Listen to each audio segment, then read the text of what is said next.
Bonjour à toutes et à tous mes fratés, j'espère que vous allez bien.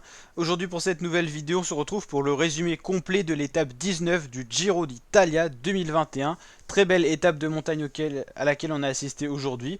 Je vous rappelle qu'on suit en intégralité ce Tour d'Italie sur ma chaîne, donc n'hésitez pas à vous rejoindre, c'est gratuit juste en vous abonnant pour ne rien louper et suivre en intégralité ce Giro. Partagez ce grand moment de sport avec nous. On a le Critérium du Dauphiné qui arrive dans pas longtemps, qu'on suivra d'ailleurs en intégralité sur la chaîne. Ça commence le 30 mai. Et bien sûr le Tour de France qui va bientôt arriver également. Et puis au niveau du football, l'Euro 2021 qu'on va suivre en intégralité avec les premiers matchs des Bleus. Donc n'hésitez pas à rejoindre notre grande communauté de sport, mais pas que sur la chaîne.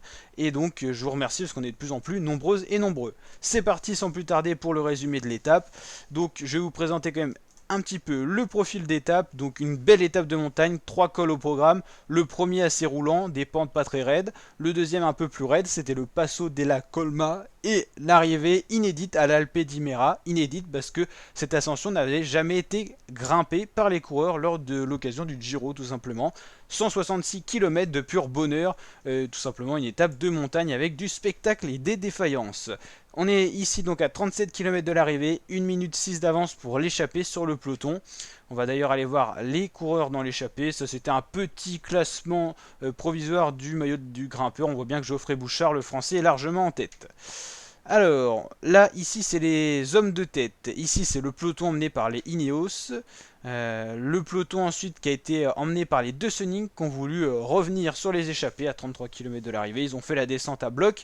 Voici les membres de l'échappée. Les 5 rescapés du jour. Laurens Warbas, Marc Christian, le britannique, ou encore Andrea Pasqualone, l'italien, Giovanni Aleotti, un autre italien pour la Bora, ou encore Quinton Hermans. Voilà les 5 membres de l'échappée. Ça, c'est l'étape du jour. 166 km au programme sur la carte de l'Italie. Pour voir et visualiser un petit peu tout ça. Ici, on est à 26 km de l'arrivée. Toujours une échappée, une 24, et un peloton assez conséquent d'une cinquantaine, soixantaine de coureurs regroupés par formation, comme on peut le voir ici. Donc là, à ce moment-là, tous les favoris sont dans le bon groupe.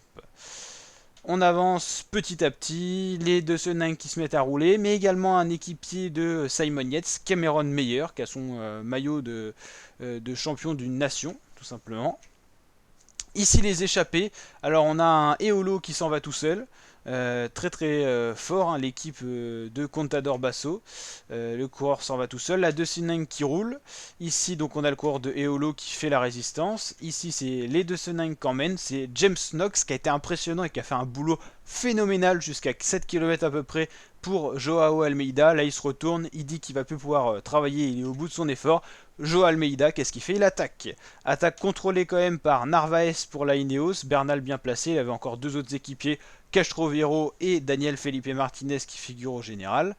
Ici, c'est l'attaque donc d'Almeida qu'on voit ici, mais on a Yates qui attaque derrière, accompagné de quelques coureurs, Caruso, Vlasov et George Bennett. On voit mal son maillot, mais c'est bien George Bennett.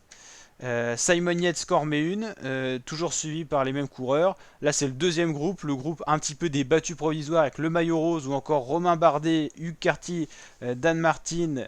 Là c'est pas Vlasov mais c'est... alors je pourrais pas vous dire qui c'est. Et le Jumbo Visma, c'est le dernier qui est encore classé au général.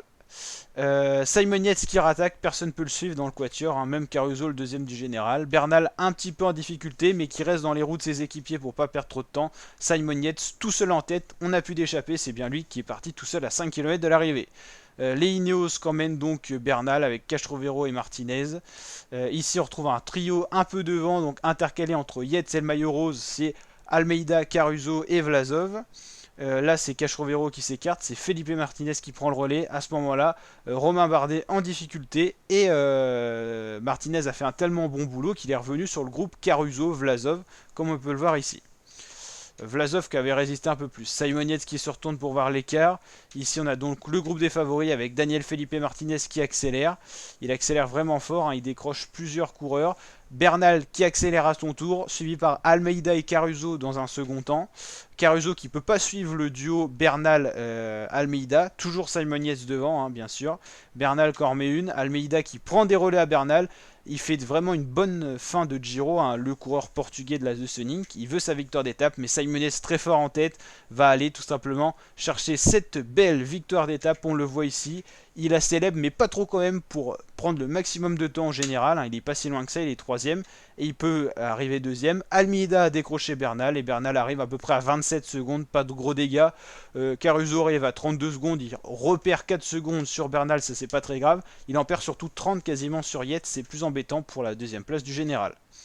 Les autres coureurs qui en finissent, les battus du jour, hein, Bardet, Hugh Carty ou encore le leader de la Jumbo-Visma, Tobias Foss, j'avais oublié son nom, le voici. Donc le classement de l'étape, Yates, Almeida, Bernal, Caruso, Vlasov, Martin, Felipe Martinez, pas de gros écarts en soi, le général va rester le même. Nibali en difficulté hein, sur ce Giro, il ne peut pas peser sur la course. Donc là, Bernal toujours premier, Caruso toujours deuxième, mais Yates arrive seulement 20 secondes d'écart entre le deuxième et le troisième, ça se resserre. Vlasov bien quatrième, assez confortable, mais très loin du podium. Hugh Carty, Bardet et Martinez sont très serrés. Attention à Romain Bardet qui est pas très bon contre la montre, il pourrait perdre cette 6ème place. Almeida 8ème, Tobias Foss 9ème et Dan Martin il est 10ème. Donc voilà, on assiste à un beau Giro. Egan Bernal domine quand même largement malgré ses deux petite défaillance mais très fragile, mais c'est quand même un Giro assez serré pour le podium en soi. 2-3, les 2 et 3e sont vraiment resserrés, mais après c'est vrai que globalement il y a vraiment des écarts très lourds. Encore une étape de montagne demain, et dimanche on finit par un contre-la-montre où les moins bons leaders au général auront du mal. Hein. Je pense à Bardet pour le contre-la-montre, c'est compliqué. Dan Martin c'est compliqué aussi pour des coureurs comme Hugh Carty, quoi que ça passe encore. Et puis les meilleurs dans cette discipline, dans ce top 10, Caruso est très bon, Yates aussi, Vlasov il est moyen, Felipe Martinez il est plutôt bon, Almeida est très bon.